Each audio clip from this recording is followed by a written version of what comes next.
বাড়ি থেকে রাগারাগি করে মামা বাড়ি চলে এসেছি। আমি বরাবরই ঘুরতে ভালোবাসি, কিন্তু বাবা মা একটু ঘুরতে দেয় না। মামা বাড়িতে এসে বাদাম খাচ্ছি আর ঘুরে বেড়াচ্ছি।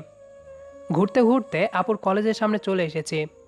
আমার আপু ছোট থেকেই মামা বাড়িতে থাকে। আপুর কলেজের ভেতরে ঢুকলাম। আপু ওর বান্ধবীদের সাথে কথা বলছিল, তাই আমি ওর সাথে কথা না বলে ওর সামনে দিয়ে চলে যাচ্ছিলাম। এই তানভীর, এদিকে আয়। হুম, কি হয়েছে? তুই এখানে কেন? ঘুরে বেড়াচ্ছি। মামা বাড়িতে এসেছিস কেন? মা বকা দিয়েছে, তাই। বকবে না তো কি করবে? সারাদিন শুধু ঘুরে বেড়ানো। তো কি করব, এখন তো আমার পড়াশোনা নাই। বাবাকে একটু সাহায্য করতে পারিস না?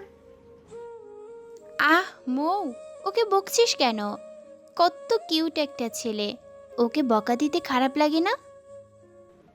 না, ও একটা বদের হাড্ডি। চুপ থাক তুই। তানভীর, কিসে পড়ো তুমি? এইবার ইন্টার পরীক্ষা দিয়েছি। ওহ আচ্ছা, তুমি এখন বাসাতে চলে যাও। হুম। কত কিউট রে তোর ভাইটা। কিউট না সাই, শয়তান একটা। ইস, যদি প্রেম করতে পারতাম। প্রেম কর, সমস্যা কোথায়? হুম, প্রেম করতে হবে তানভীরের সাথে। এই, লজ্জা নেই তোর? তানভীর আমার ভাই, আর তোদেরও ভাই। আমার বর আর বাকি সবার ভাই। তোর মতো বুড়ির সাথে আমার ভাইকে বিয়েই দেব না। সময় হোক, দেখা যাবে। হুম। আচ্ছা ননদিনী, আমার বরের নাম্বার দাও। পারবো না, পারলে তুই নিজে নিয়ে নে। তিশা, তুই কি সত্যি তানভীরের সাথে রিলেশন করবি? হুম। মায়ের খাবি কিন্তু তোরা। আমার ভাইয়ের সাথে মোটেও মজা করবি না। মজা করব কেন, সত্যিই প্রেম করব। কলেজের আর ছেলেদের কি হবে? আমি কি জানি, আমি আমার ক্রাশের সাথে প্রেম করব। এই, বাড়িতে ফিরতে হবে, চল তোরা। হুম, চল। বাড়িতে এসে ঘুমাচ্ছিলাম, আপুর ধাক্কাধাক্কিতে ঘুম ভেঙে গেল। এই, ঘুম থেকে ওঠ। কেন, কি হয়েছে? বাড়িতে যাবি না তুই? বাড়িতে যাব কেন? আমি এখানে থাকবো, ছুটি শেষ না হওয়া পর্যন্ত। আমার রুম থেকে বের হ। হুম। বিকালে একটা মাঠে বসে আছে। এখানে অনেকেই আসে বিকালে সময় কাটাতে। আমি বসে বসে বাদাম চিবাচ্ছি। হঠাৎ করে দেখি আপুর বান্ধবী তিশা এসে আমার পাশে বসলো। তানভীর, এখানে বসে কি করছো? বাদাম খাচ্ছি, আপনিও নিন। আচ্ছা তানভীর, তুমি প্রেম করো না? না। কেন? আমি মুক্ত পাখি, নিজের মতো চলতে পছন্দ করি। আর প্রেম করা মানে ঝামেলা। কেন? প্রেমিকা বলবে এইটা করো ওইটা করো না, এসব আমি মানতে পারবো না। ও আচ্ছা, তোমার ফেসবুক আইডি দাও। আমি ফেসবুক ইউজ করি না। তাই? তাহলে নাম্বার দাও। আমার নাম্বার দিয়ে আপনি কি করবেন? এমনি দাও। 01796 120। ওকে, বাসায় যাবে কখন? সন্ধ্যার দিকে। আচ্ছা তুমি থাকো, আমাকে বাসায় ফিরতে হবে। আচ্ছা। আমি একা একা সন্ধ্যা পর্যন্ত বসেছিলাম, তারপর বাসাতে গেলাম। রাতে শুয়ে গান শুনছি, হঠাৎ মেসেজ আসলো। কি করছো? এই তো গান শুনছি। আপনি কি করছেন? শুয়ে আছি। তুমি আমাকে চিনলে কি করে? আপনার নাম্বার ছাড়া তো অন্য কোনো অপরিচিত নাম্বার নেই আমার কল লিস্টে। ও আচ্ছা, খেয়েছো? জি, আপনি?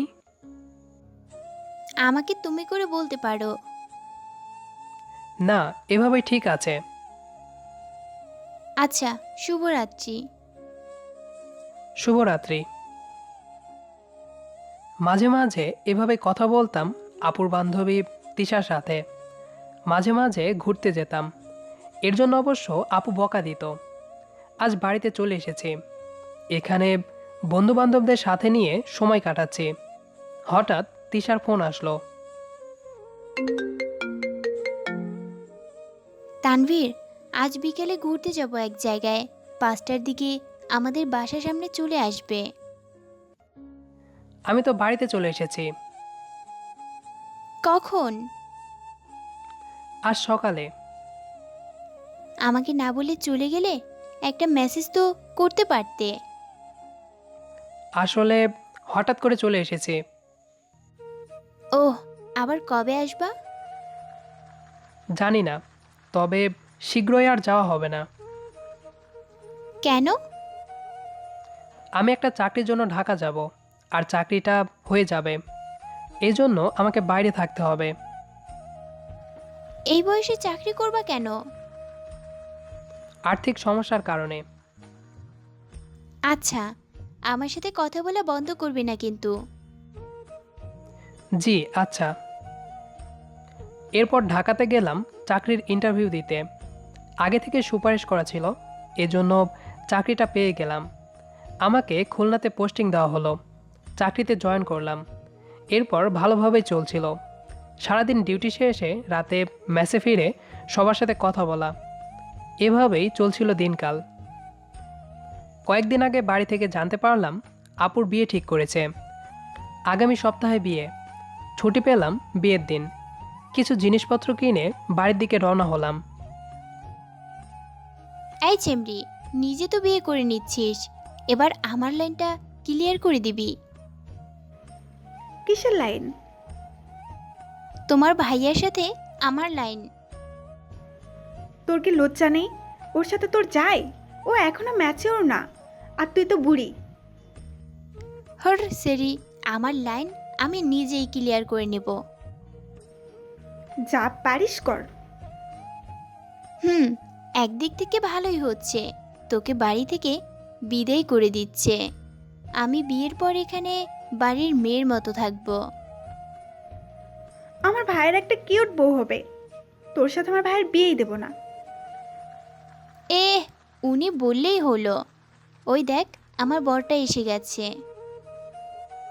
কয়েক ঘন্টা জার্নির পর বাড়িতে ফিরলাম। বাড়িতে এখন বিয়ের আমেজ। আপুর গায়ে হলুদের অনুষ্ঠান চলছে। কেমন আছিস? ভালো। আমার বিয়ে হয়ে গেলে আসতে পারতিস। ছুটি না পেলে কিভাবে আসবো বল? এই যে তোর বেনারসি। মুয়া। আচ্ছা, আমি একটু ফ্রেশ হয়ে নেই। আচ্ছা যা। আমি আসার সময় তিশাকে ইশারা করলাম নিচে আসার জন্য। আমার পিছে পিছে আসলো। ব্যাগ থেকে একটা শাড়ি বের করে ওনার দিকে আগিয়ে দিলাম। এটা আপনার জন্য। সাথে সাথেই আমাকে জড়িয়ে ধরলো। আমি পরিস্থিতি সামলে নিয়ে ওনাকে সরিয়ে দিলাম। কি করছেন? বাড়িতে কত মানুষ রয়েছে। সরি, খেয়াল ছিল না, খুশিতে আত্মহারা হয়ে গেছিলাম। আমি কখনো ভাবিনি তুমি আমাকে শাড়ি দেবে, আর এইটা আমার ফেভারিট কালার। বিয়ের সময় এই শাড়িটা পরবেন। আচ্ছা, পরবো। আমি এবার নিজের ঘরে ঢুকলাম। ঘরের ভেতর মা খাট গোছাচ্ছে। মৌয়ের বান্ধবীর সাথে তোর কি? আমার আবার কি হবে? তাহলে ওকে শাড়ি দিলি, আবার ও তোকে জড়িয়ে ধরলো। ওসব কিছু না মা। কিছু না? তাহলে মেয়েটা তোর ব্যাপারে এত কিছু জেনে নিচ্ছে কেন? কাহিনী কি বলতো? আমি জানবো কিভাবে? ওনার কাছে শোনো। তাহলে ও যা বলেছে সব সত্যি? কি বলেছে? তোরা নাকি একে অপরকে ভালোবাসিস? আমি জানি না, গেলাম।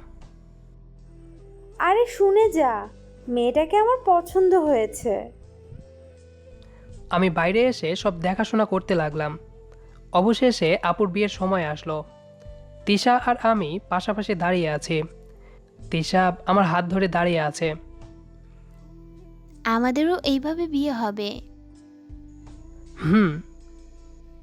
আমরা কবে করব? আমি তো তোমাকে বিয়ে করব না। ওই কি বললি? আহ, লাগছে, ছাড়ো।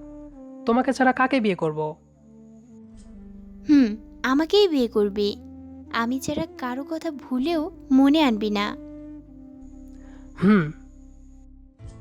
এই খুনসুটি প্রেমটা এখন পূর্ণতা পাওয়ার অপেক্ষায়। গল্পটি আপনাদের কাছে কেমন লেগেছে সেটি অবশ্যই কমেন্ট করে জানাবেন।